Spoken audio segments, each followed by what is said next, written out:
Doesn't matter. I can call. You can go ahead. Okay. So we're ready? Okay. Good morning, everybody. This is Robert Laminack from the Richland One School Board of Commissioners calling to order the Facilities and Finance Committee meeting. It's Monday, October 20th, 2025 at 11:30 a.m. We're located at the Stevenson Administration Building, 1616 Richland Street, Columbia, South Carolina, in room 102.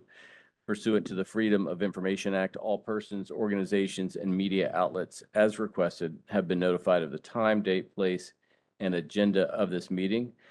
In addition to the superintendent and folks from the administration, I'm joined by Commissioner Moore. We do have a one-item agenda in front of us. Commissioner Moore, can I get a motion? So moved. And I'll second that motion to adopt the agenda. All in favor, say aye. Aye. Aye. All opposed say no. The ayes have it, not surprisingly. So we now have an agenda, which is 2.1 Office of Finance presentation. So Dr. Walker, I will turn it over to you and your team. Okay, good morning, everyone. And I'm going to turn it over to Tracy Dixon, who's going to be doing the presentation this afternoon. Good morning, everyone. Good morning. I'm Tracy Dixon, the Director of Nutrition Services. I have with me today Dr. Andrea Walker, who is our Operations Manager within the Office of Nutrition Services.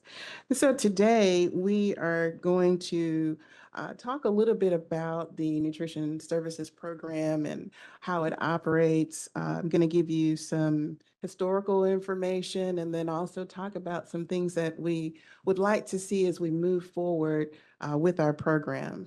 With that being said, our learning intention for today, we want to make sure that participants here gain an understanding of how the Nutrition Services Program operates. Talk a little bit again about the historical development of the program, and then propose recommendations for enhancing our service quality. You will be successful in this presentation as you will be able to describe the operational structure and key functions of our program, summarize some of those historical milestones and evolution of this program, identify proposed recommendations aimed at improving service quality, and then also be able to, as stakeholders, identify how you would be able to support these district-wide nutrition initiatives. So we jump right into central kitchen operations. And this is always a fun topic as we go different places. Many people often refer to our central kitchen and they often associate all food in the district being cooked at our central kitchen facility. And so I hope to correct some of that misinformation today, but also talking a little bit about the importance of central kitchen operations. They play a pivotal role in school food services by streamlining meal preparation and distribution across multiple schools. These facilities enable bulk cooking, which ensures consistency in food quality and safety. By centralizing these operations, districts can manage inventory more effectively, reduce food waste, and maintain compliance with nutritional standards. Tasks such as cooking, chilling, packaging, and logistics are handled efficiently, supporting economies of scale and uniform meal offerings. Richland One's central kitchen was built in 1992. It is unique in South Carolina as it is the only facility in South Carolina that has the central kitchen production and warehouse capabilities and functions. Although underutilized, it prepares select food items like raw chicken, raw ground beef, and Thanksgiving. Of course, all of those thousands of turkeys are produced out of the central kitchen facility. But we do that in that facility only with items that require strict documentation protocols. And that is for safety reasons. The facility has evolved from a cook-chill process and then later became a same-day hot meal service for just-in-time service. And then now we are back to a method due to safety and, of course, quality concerns that our schools are predominantly doing the cooking for all of our meal services. The cook chill method, which involves cooking, rapid chilling, and controlled storage, ensures food safety, extends shelf life, and maintains nutritional integrity. However, in our case, limitations such as inadequate cooler space and small school kitchen layouts hinder full implementation of scratch cooking, necessitating daily deliveries from our central kitchen to schools and highlighting the need for renovations, which is another topic that we'll come back with later. And ideally, what we would like to see in our central kitchen facility is an opportunity to upgrade that facility so that we can utilize it in its full capacity, which is to cook, chill, and ship to our schools. And then this way, we have more control over the ingredients that are in our recipes. We are consistent across an entire district. And in terms of cost, it is a significant cost savings as we have more control over the inventory in our schools. So this central kitchen facility will be able to support such cooking. Also include upgraded type of technology to include robotics so that we move into an age where we are again, moving into an age where our operations will have relevance in the near future and beyond. In constructing our budgets, in planning of our resource allocations, our annual budget planning process is a comprehensive effort that involves forecasting expenditures, coordinating with various departments, and aligning financial resources with operational goals. The budget, which operates as an enterprise fund with an annual allocation of approximately $21 million, supports 260 FTEs and ensures the provision of quality meals to students, staff, and visitors. Our menu planning is a critical component of this process as it directly influences resources allocation. The type of items that we serve on our menu determines the ingredients, of course, needed, the complexity of the preparation, and the logistics of delivery. For example, incorporating more fresh fruits and vegetables requires an investment in procurement, storage, and training. The budget also accounts for professional development, culinary training, and equipment maintenance. By aligning the menu with budgetary constraints and nutritional guidelines, our program ensures that meals are both cost-effective and compliant with USDA or United States Department of Agriculture's program standards. So as we look at our proposed revenue and expenditures for 2026, again, you'll see that overall our annual operating budget is a little over 21 million, and we have various programs that we support to include school breakfast, lunch, after-school snacks, the CACFP or the Child and Adult Care Food Program, but we have affectionately called it here in Richland 1, the After-School Dinner Program, and then also another grant program, the Fresh Fruit and Vegetable Program, which accounts for the $21 million. And moving into the expenditures, of course, because we are, again, an enterprise fund, we are responsible for all of the expenses that are related to operating the program. Those expenditures will include salaries and fringes, which makes up anywhere between 41 to 42% of our budget. And then, as you can see, the next largest area is supplies, in which food is included in the supplies category. And I want you to hold on to two bits of information as we move through this presentation. Remember, 41 to 42% for salary and fringes, and then for food, 44%. Here it says supplies 50%, but of that 44% of it is food cost. So remember those two numbers because you'll need them later. That's 42 and 44%. And we also operate a zero-based budget, so you'll see that the expenditures and the revenue zero out for the school year. Okay. So our menu is really the highlight of our program, in which the menu is really and truly the cornerstone of our nutrition services operations. It influences every aspect from procurement to training, just operations in general. The menu dictates what is served, how it is served, and the resources required to execute meal services effectively. For instance, the inclusion of scratch-cooked meals necessitates fresh ingredients, specialized culinary training, and enhanced central kitchen facilities. The central kitchen's ability to prepare bulk meals, for example, things like spaghetti sauce or casseroles, roasted chicken, for example, allows schools to focus on serving rather than cooking. This method improves efficiency and ensures consistency in meal quality.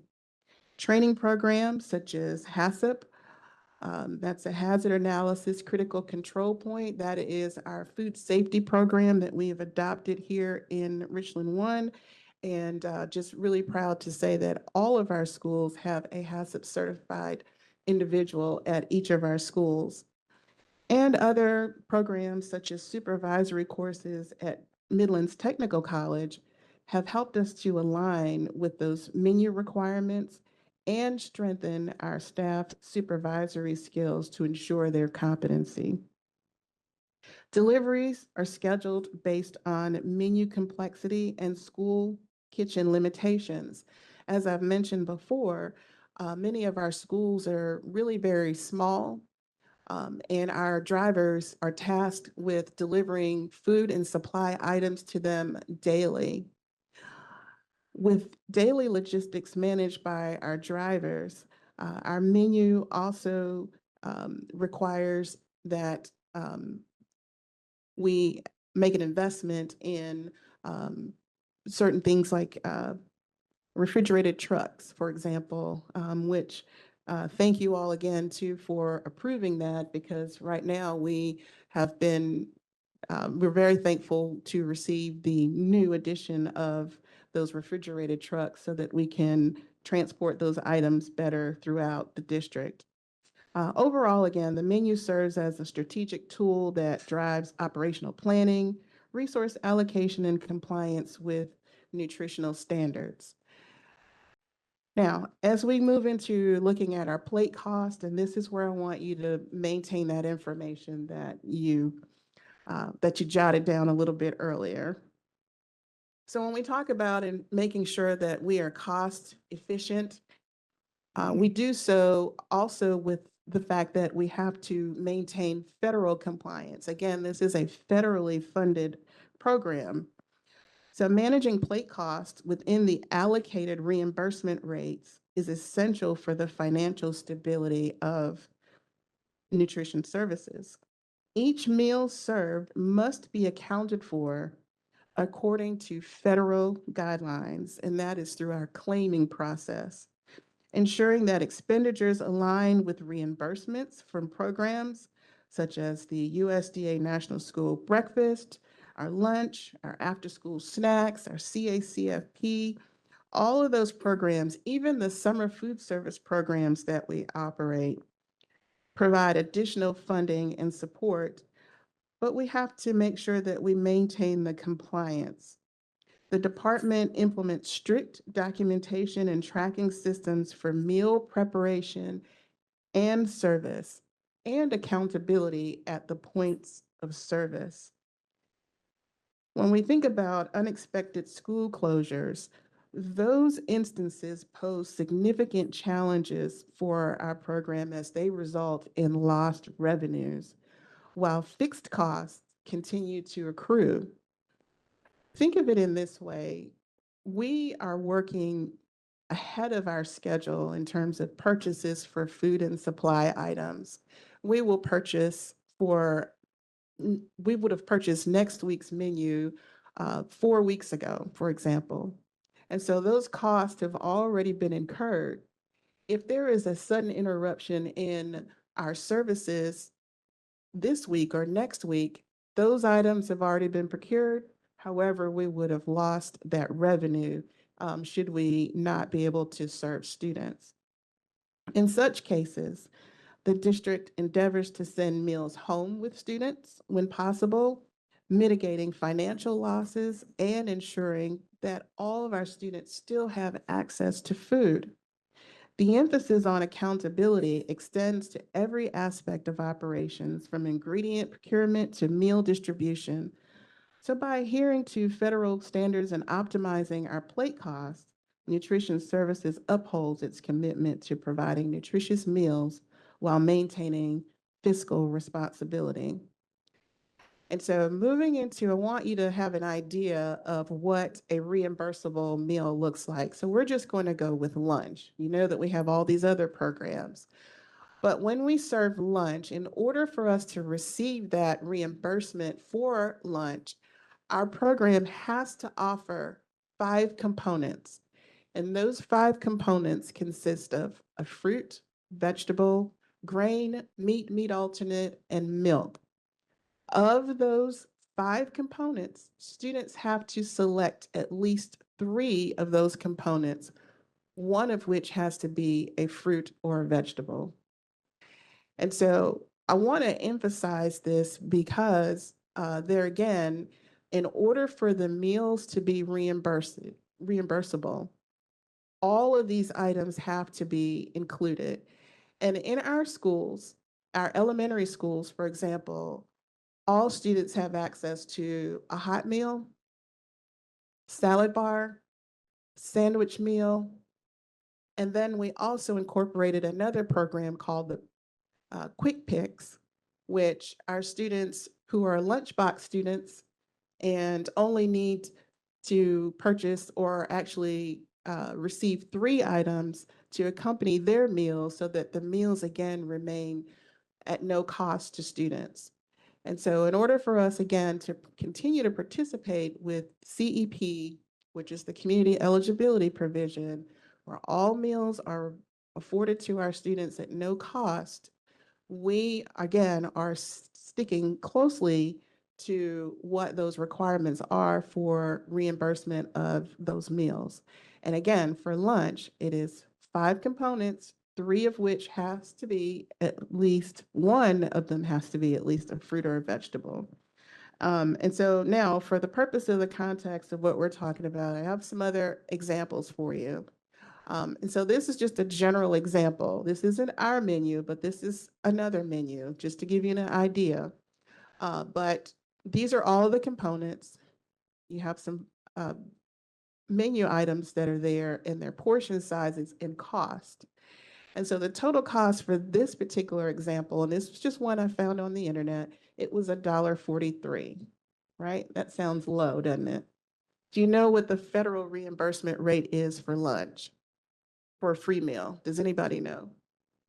Everybody other than Dr. Walker. A Walker. Okay, so now we go to our actual menu. This is what we're serving, one of the items that we're serving today.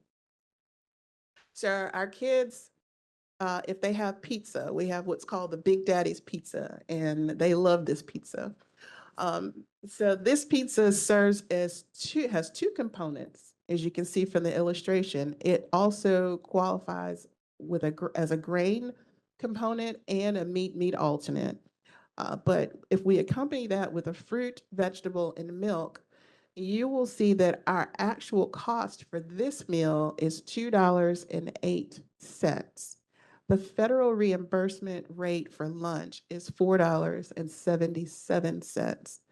So remember we talked about the 44% for food So if we took 44% of that $4.77, the food portion of that reimbursement is $2.09. We are just under that just for this meal. But also remember, we also have a salad bar that's operating.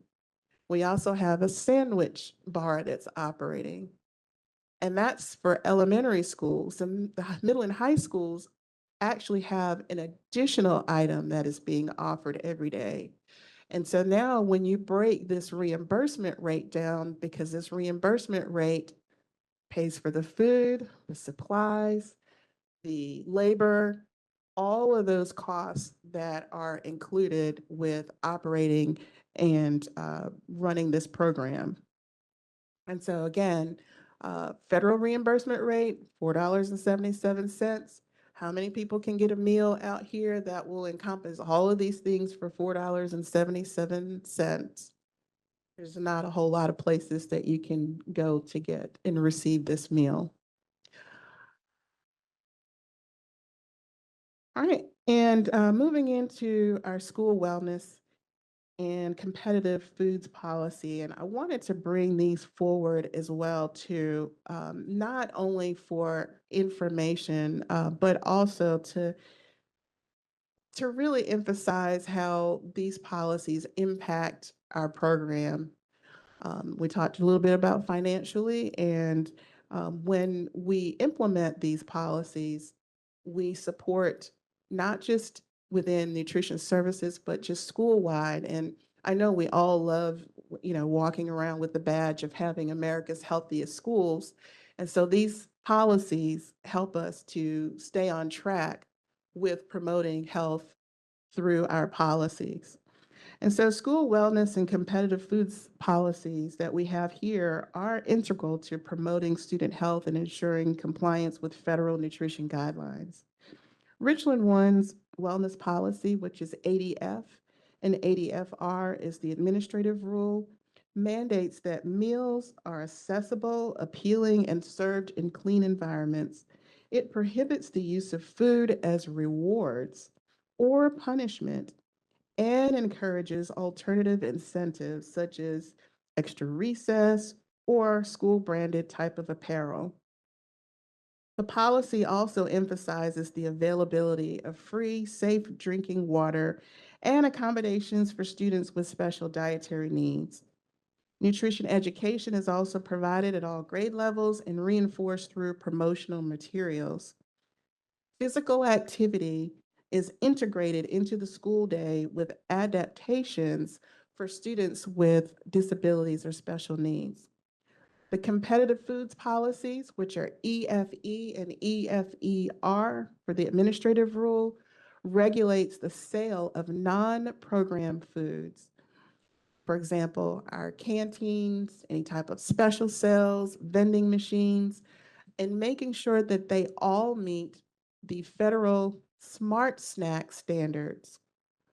So those vending machines and our canteens must comply with federal guidelines, and our principals, according to our policy, are responsible for monitoring those sales and compliance.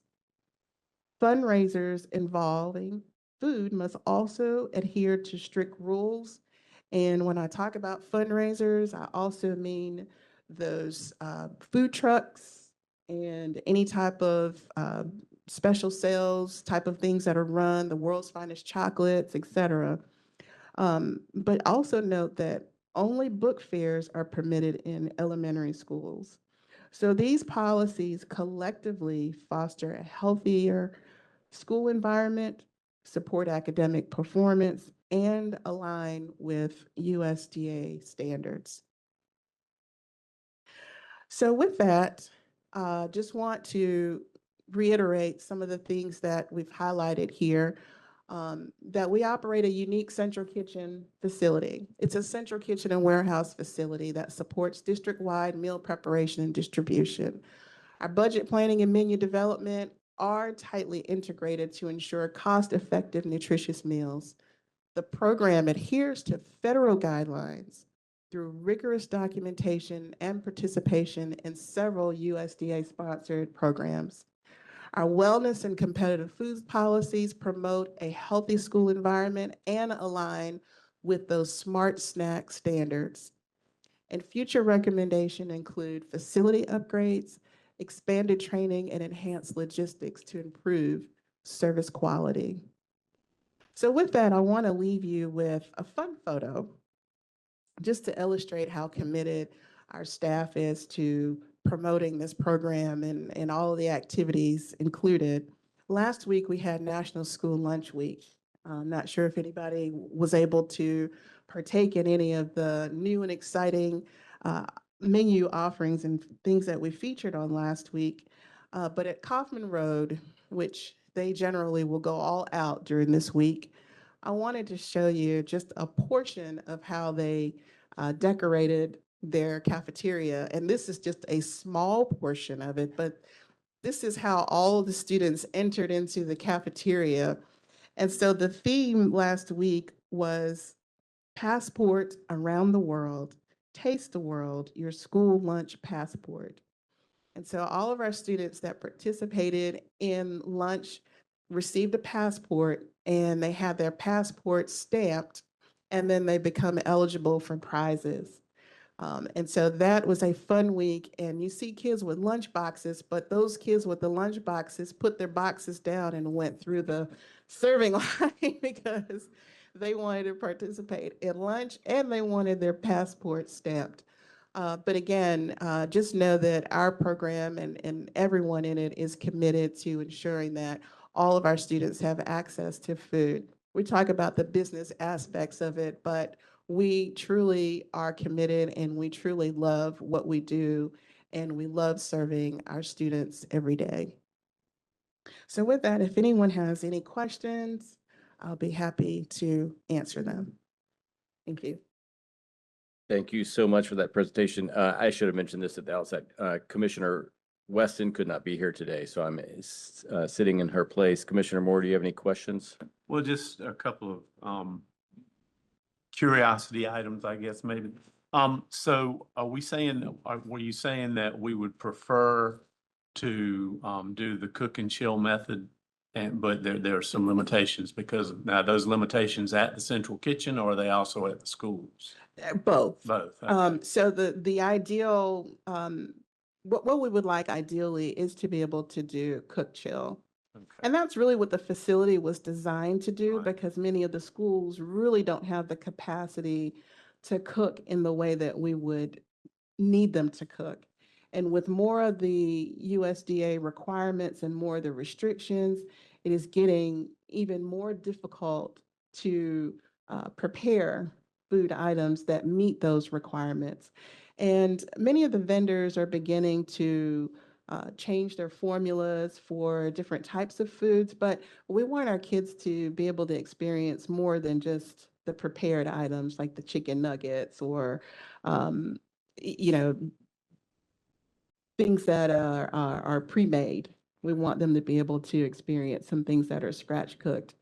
And also partnering more with local farmers so that we can incorporate a lot of those ingredients into the things that we prepare. Okay, well, because I was a principal in the days when there was no central kitchen, so I remember when y'all first came online and how excited everybody was about a lot of the things that were happening. The other thing is the reimbursement. Mhm. So when you serve, if they go through the line and get a hot meal, then you get a reimbursement for that meal if it meets those criteria. What kind of reimbursement do we get for sandwiches and salads? Is it different, or? No, it is the same. It's the lunch. I just used that one particular meal as an illustration. But even if the student received the quick pick, Okay. it would still be the same reimbursement for that particular meal period. Okay. So it's based more so on the meal period and meeting the criteria for that meal period. And I'm not familiar with the quick pick. Yes. Tell me about that. So we noticed that we had a high rate of students who were bringing their lunches from home, but they also wanted to purchase milk. And so now that we're a district where all of our students can essentially receive meals at no charge, Right. we wanted to specifically market to the families for those students that were bringing their lunches. And so the marketing was that you could still bring your lunch to school, but instead of purchasing a milk, why not accompany that milk with chips, Mm. a fruit, and the milk? Okay. And then you could also receive that and still not have to pay for them.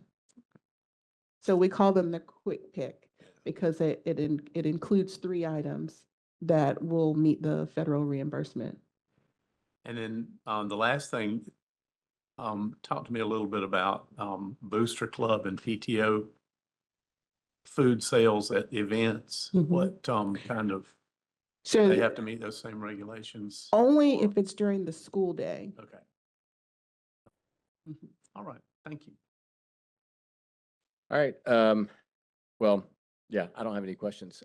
Great, presentation, not Thank you surprisingly. very much. This department has always been, I know, working hard, sometimes under incredibly challenging circumstances. So, thank you all very much. Dr. Walker, is there anything else from the administration? No, thank you, team. Okay, well then, with that being said, without objection, we will stand adjourned. Thank you all. Thank you all very much. Oh,